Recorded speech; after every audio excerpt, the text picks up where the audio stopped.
On parle du professeur Mamadou Babou Niang. Qui est-il? C'est le chef suprême de la sorcellerie, de la magie noire, comme lui-même il s'est défini et appelé. Ce coup de ciseau inaugural donne officiellement accès à ce siège des détenteurs de savoirs occultes africains. Bâti sur une superficie de 500 mètres carrés, le bâtiment R+5 est composé de 20 chambres, 10 magasins et 10 toilettes. Il est financé par le professeur Mamadou Babou Niang, chef suprême de la magie africaine. Coût des travaux, plus de 500 millions de francs CFA. Tout ce qui a mis l'Afrique en retard, c'est mystifier les choses, cacher les choses. Donc il faut démystifier et transmettre ces secrets. Voilà ce qui m'a donné l'idée de construire ça et que tous les grands sorciers de l'Afrique vont se retrouver ici pour transmettre les secrets aux futures générations. Je voudrais remercier pour les énormes efforts financiers qui ont permis la réalisation de cet immeuble. En tout cas, je formule le vœu. Le siège du réseau panafricain soit un centre d'incubation des savoirs et savoir-faire endogènes de l'Afrique. Pour qu'à partir de ce siège, germe la graine de la puissance africaine pour devenir le grand arbre dont le fruit servira à l'humanité tout entière. Les invités venus d'Afrique et d'ailleurs se disent ravis de cette réalisation et attendent apporter leur soutien au professeur Babou Niang. La seule chose qui nous reste d'authentique et d'important, c'est notre culture. Si nous sommes ici à Bamako, c'est pour soutenir l'action culturelle affirmée de façon convaincante et soutenir le professeur dans ce qu'il fait. Je suis très fière d'être ici au Mali et je félicite et je remercie beaucoup le professeur qui nous a invités, qui a pris la peine de faire tout ce boulot et je trouve ça très courageux de sa part. Chef traditionnel ressortissant de Côte d'Ivoire, cela a créé en nous une véritable émotion de joie et émotion aussi de fierté. Parce que c'est pour nous une fierté qu'un Africain se dresse, se lève pour dire qu'aujourd'hui qu'il va lutter pour la sauvegarde de la culture africaine. Je suis ici pour participer à une conférence internationale.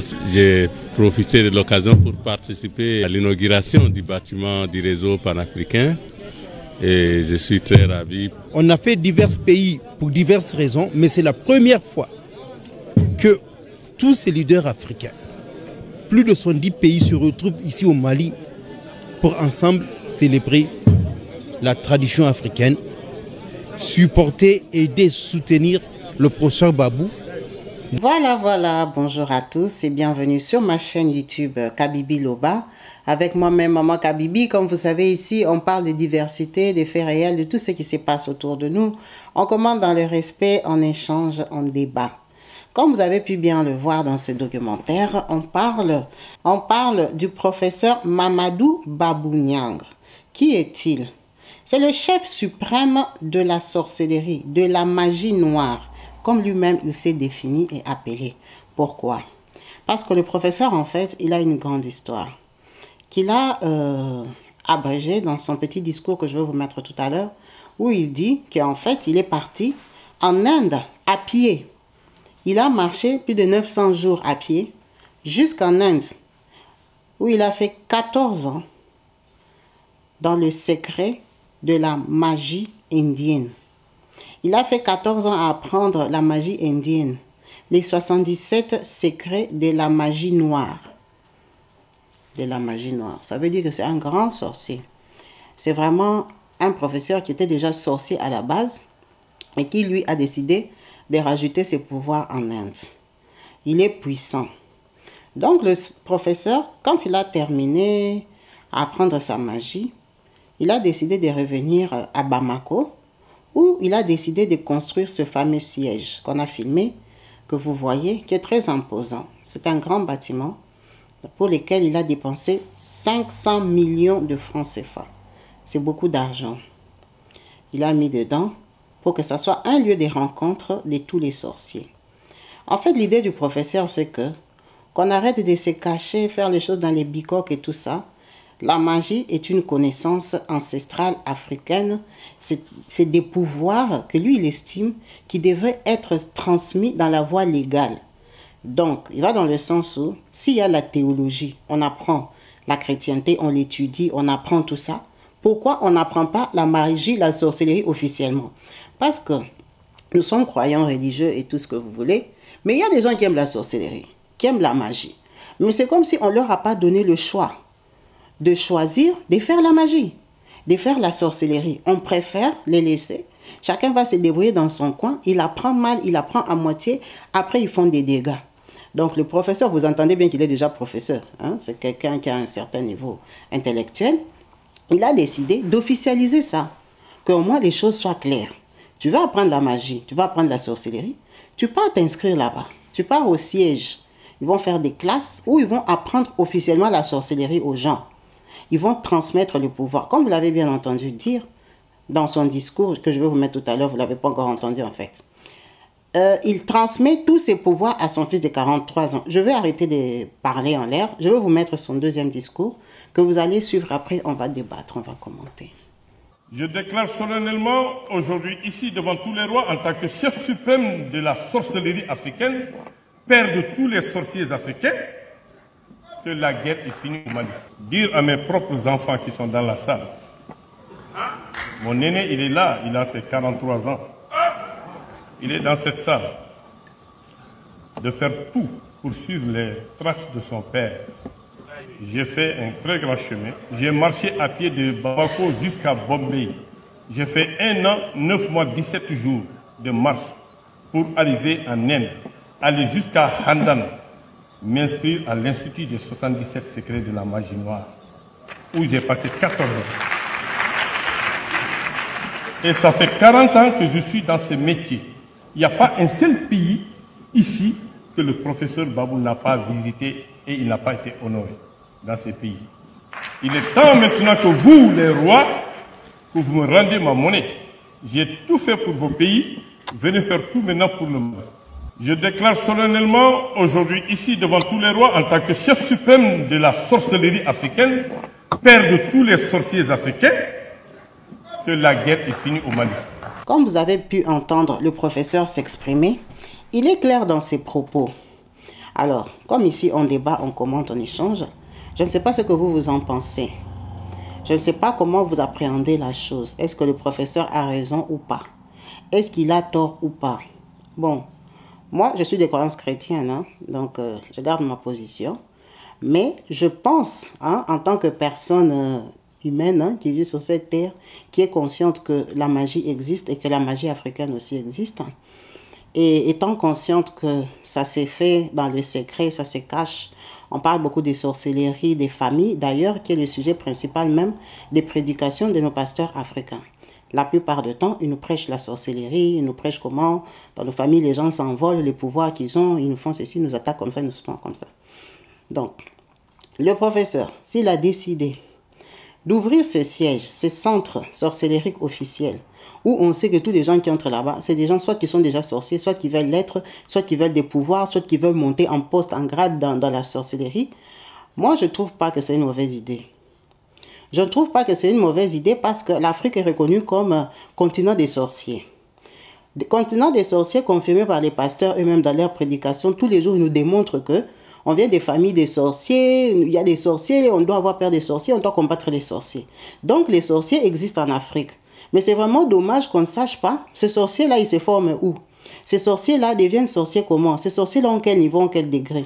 Parce que si, comme il y a maintenant l'université des sorciers ou le centre là des sorciers, on peut savoir que tel sorcier, tel chef au Congo, tel chef en Zambie, tel chef au Zimbabwe, est-ce que c'est un vrai chef reconnu? Parce que les vrais chefs seront reconnus. Vous avez bien vu que le jour de l'inauguration, il y avait 77 pays représentés. Donc, en tout cas, il y avait 77 personnes qui venaient des différents pays, qui étaient venus là pour inaugurer, qui étaient contents. Vous avez vu que la plupart d'entre eux sont habillés en chef coutumier. Enfin, en chef, hein, je ne sais pas si c'est coutumier, mais ils sont habillés en sorcier, soi-disant. Ils sont habillés en chef, ce qu'on va appeler tenue traditionnelle chez nous en Afrique. Nous sommes tous conscients que nous venons des villages, on a des origines, et dans ces villages, il y avait des chefs. Et ces chefs-là, En tout cas, ce n'étaient pas des prêtres catholiques. C'était des chefs qui avaient des pouvoirs, des ancêtres, qui avaient des responsabilités des villages, donc les gens qu'on appelle sorciers. On voit bien qu'ils sont représentés, les gens sont venus des différents pays d'Afrique, parce qu'en fait, ils existent dans tous les pays. Moi, personnellement, je pense que c'est bien. Ça, c'est mon point de vue à moi, Kabibi. Je pense que c'est bien qu'il officialise ça, parce qu'on sait que ça existe, mais on ne sait pas où ils sont. Au moins, les gens qui voudront être sorciers vont les faire proprement. Comme lui, il est professeur, peut-être qu'il va leur apprendre une façon de bien le faire, parce que la sorcellerie en Afrique n'est pas cadrée, n'est pas dirigée. Nous, on a appris ça, c'est à l'église. C'est à l'église qu'on a appris comment les sorciers fonctionnent. Mais les sorciers eux-mêmes, ils ne nous ont jamais dit comment ils fonctionnent. C'est les pasteurs qui ont découvert comment les sorciers fonctionnent. Ils viennent nous expliquer que les sorciers ont fait comme ça. Et les gens qui viennent témoigner aussi, qui viennent dire ce que les sorciers leur ont fait. Maintenant, les sorciers là, ils vont aller être formés par des chefs, des encadreurs qui vont leur apprendre à bien faire la sorcellerie. Vous avez bien entendu que lui, il a dit qu'en tant que chef sorcier, il déclare que la guerre du Mali est finie. Alors, est-ce qu'elle va vraiment finir ou pas? On saura parce que c'est un grand sorcier qui a déclaré ça. Est-ce que c'est eux-mêmes qui avaient créé la guerre là? C'est ce que nous on apprend dans nos religions, que les sorciers créent des problèmes, créent des guerres, créent des désordres, ils abîment les choses. Est-ce que c'est eux-mêmes les sorciers qui avaient créé ça? Maintenant ils ont décidé d'arrêter. On ne sait pas. On verra bien si la guerre du Mali va finir.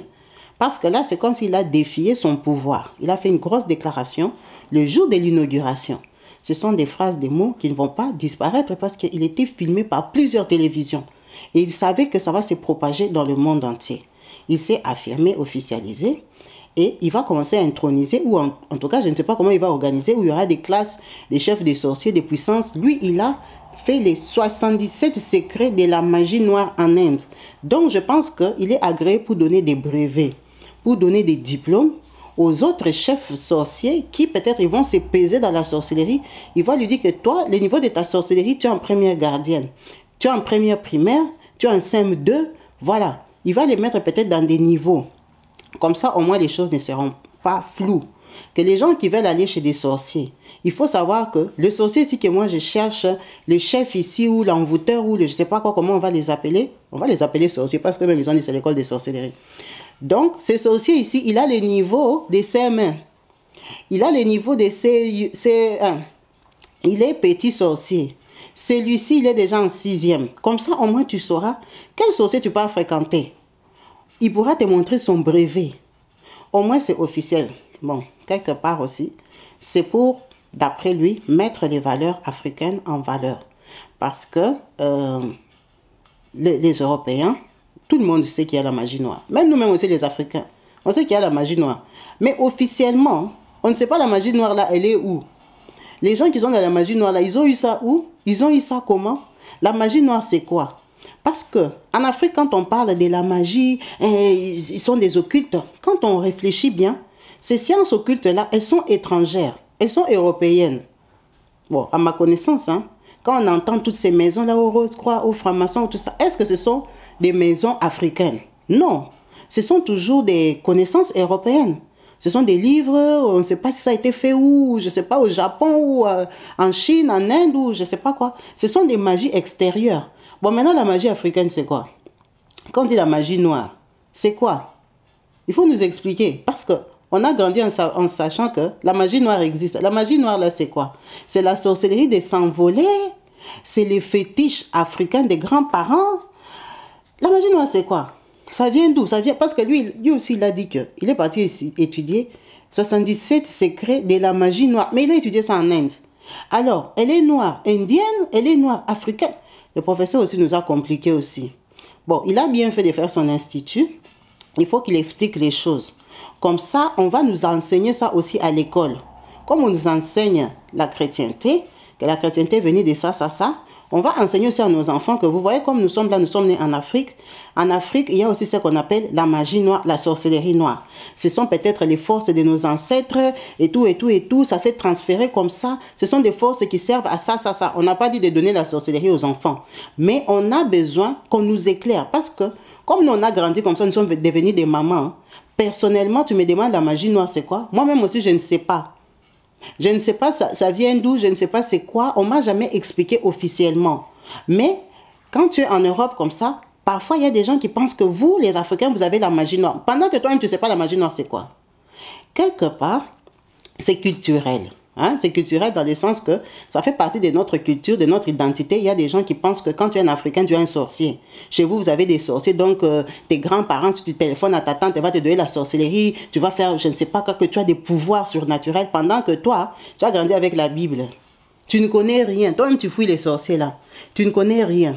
Donc, c'est quand même bien quelque part que dans la culture, on nous explique c'est quoi la magie noire. Je n'ai pas dit qu'on nous apprenne la magie noire. Parce que vous êtes rapide à venir écrire. C'est toi, Kabibi? Non.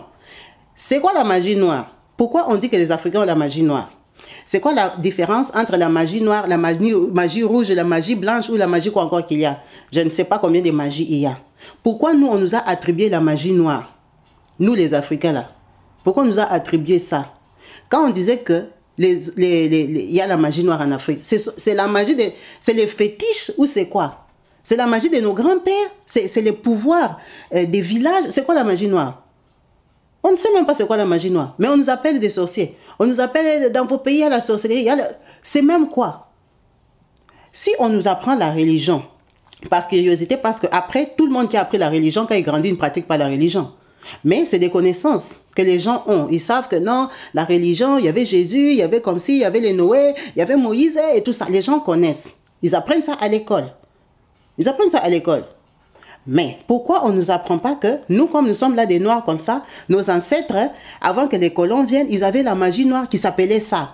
Dans leur magie là, ils faisaient quoi? Ils arrêtaient les pluies ou ils faisaient des tonnerres. Quand on dit qu'on va t'envoyer, comment ça s'appelle? Un éclair. Comme on dit la tribu Luba, je parle du Congo.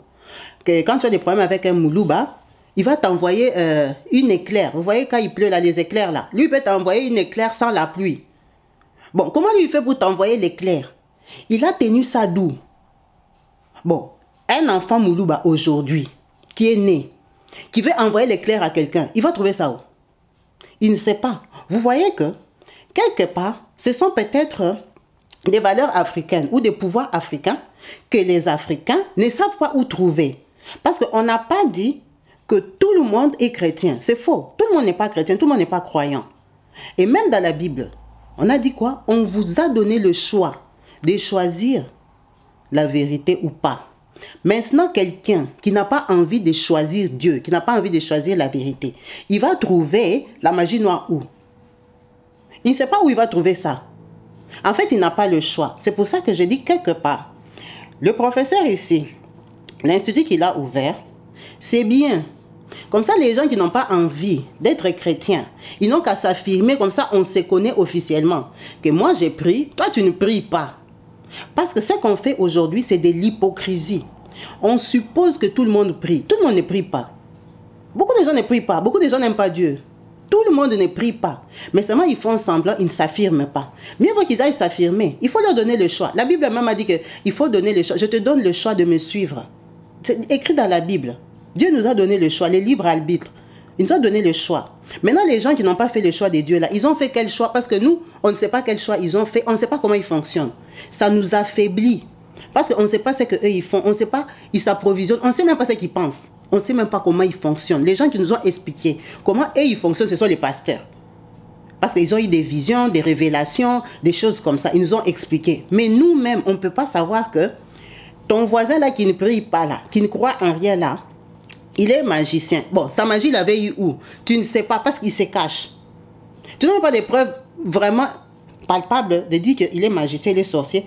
Parce qu'il n'y a pas d'institution sorcellérique officielle. Les gens font ça en cachette. En fait, le professeur, il est en train d'essayer d'implanter que les gens se dévoilent. Parce que ces gens-là existent, seulement ils font semblant. Et puis, pour ceux qui ne veulent pas être chrétiens, qu'ils aient le choix officiel de grandir et dire que moi, je vais être sorcier. Au moins, il part apprendre la bonne sorcellerie au lieu d'apprendre des conneries, comme ça déranger les gens dans les quartiers. Il part apprendre sa sorcellerie, comme ça les gens savent que lui là, il est sorcier. Au moins c'est officiel, parce que c'est quelque part une partie de notre culture qu'on ne connaît pas, qu'on ne maîtrise pas et qui au final nous fait vivre dans la terreur, nous fait vivre dans la peur. Beaucoup d'Africains croyants vivent dans la terreur des sorciers. Or, ils ne savent même pas ce que ces sorciers-là sont capables de faire ou pas. Parce qu'on n'en parle pas, on se cache. On fait semblant comme s'il n'existe pas, alors que c'est même eux qui nous terrorisent tous les jours. Dès que quelque chose ne marche pas, c'est les sorciers de ma famille, les sorciers du travail, les sorciers voisinage, les sorciers comme ça, les sorciers comme ça. Mais les sorciers là, ils fonctionnent comment, on ne sait pas. On ne nous en parle pas. La sorcellerie là est venue d'où? Pourquoi on appelle ça sorcellerie déjà? Le mot sorcier, ça vient de quoi? Et les sorciers, ils sont capables de quoi? Nous, les chrétiens, les musulmans, les croyants, en tout cas, ils savent de quoi ils sont capables. Ils savent qu'ils vont prier, ils sont capables de ça. Mais et les sorciers, ils sont capables de quoi? On ne sait même pas ils sont capables de quoi. Peut-être on leur attribue trop de pouvoir qu'ils n'ont pas. On croit qu'ils peuvent faire des choses, peut-être qu'ils ne sont même pas capables de les faire. C'est pour ça que le professeur là a ouvert son institut ici. Pour que lui maintenant, il va pointer peut-être les gens avec les diplômes, les degrés, leur dire que toi-même ta sorcellerie là, tu es au niveau primaire. Toi, tu es au niveau secondaire. Toi, tu es au niveau universitaire de la sorcellerie. Mais nous, on a peur de tous les sorciers au même degré. C'est vraiment lamentable que on ait soit une culture qu'on ignore, soit des savoirs, des pouvoirs qui sont dans nos pays qu'on ignore. On n'a pas dit que si tu connais que tu vas faire, tu peux connaître par curiosité. Nous sommes là, les gens instruits, les gens curieux, savent comment les bouddhistes fonctionnent. Pourquoi? Parce que les bouddhistes sont officiels, c'est officiel. Ils savent que non, les gens qui veulent être bouddhistes, ils font comme ça. Il y a des gens curieux qui savent comment, quelle autre religion encore il y a ici sur Terre. Que les gens des différentes religions savent comment ils fonctionnent. Ça ne veut pas dire que si tu es chrétien, tu ne peux pas savoir ce qu'on enseigne chez les musulmans. Tu peux savoir. Est-ce que ça t'a empêché d'être chrétien? Non. Est-ce que les musulmans ne savent pas ce qu'on enseigne chez les chrétiens? Ils savent très bien. Mais ils ont fait le choix d'être musulmans. Nous, on a fait le choix d'être chrétiens. Comme il y en a qui ont fait le choix d'être bouddhistes, les gens qui ont fait des autres choix. Maintenant, pourquoi on ne peut pas savoir ce que les sorciers font? Ça ne fait pas de nous des sorciers. Ça ne fera pas de nous des sorciers. On saura que, laisse tomber. Le gars là, c'est un sorcier. Les sorciers, ils se limitent à ça. Les sorciers, ils fonctionnent comme ça. C'est juste une connaissance comme tant d'autres. En tout cas, moi, c'est mon point de vue. C'est mon point de vue. Je n'ai pas trouvé mauvaise l'idée du professeur Mamadou Babou Niang. Je n'ai pas trouvé mauvaise son idée. C'est quelqu'un qui s'affirme et qui confirme ce que beaucoup d'Africains sont, mais qui font semblant. Beaucoup d'Africains sont des sorciers, mais ils font semblant. Ils font semblant parce que c'est mal perçu. Il faut qu'on arrête de mal percevoir ça, parce que la sorcellerie, effectivement, elle existe. Elle existe partout, elle existe aussi en Afrique. En Afrique, on l'a, je vais dire diabolisé, non. En Afrique, on l'a catalogué officiellement comme une mauvaise chose, que tout le monde a peur maintenant de dire qu'il est sorcier. Mieux vaut qu'on sache qui est sorcier, ça va nous faciliter les prières.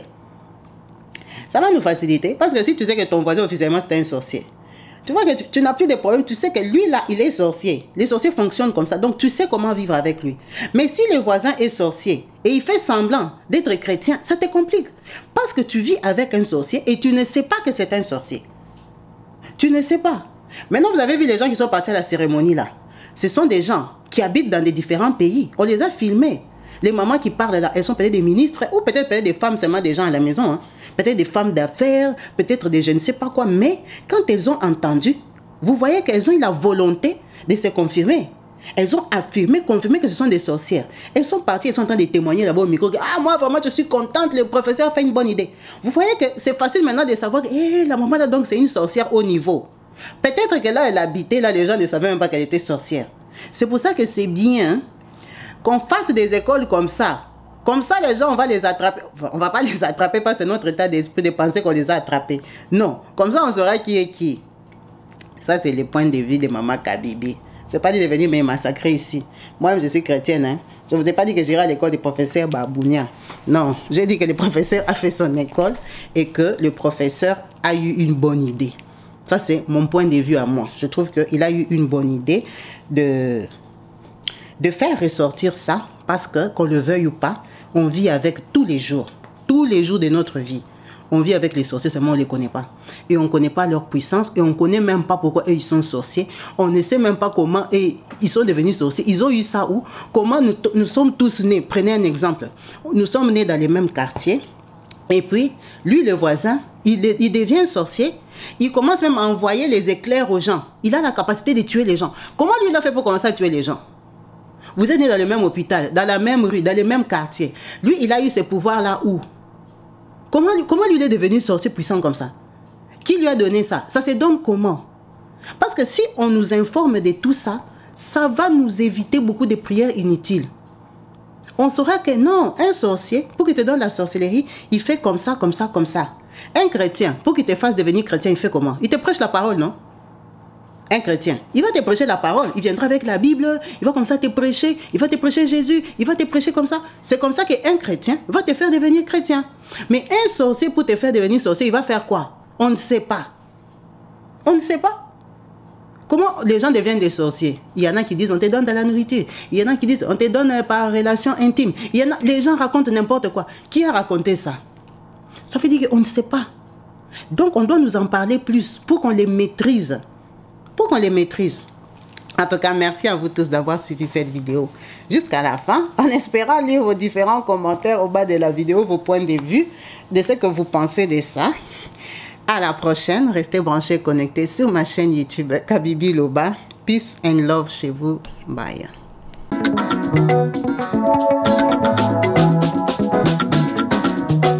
Partout dans le monde, sans exception, abonnez-vous sur la chaîne YouTube Kabibi Show TV.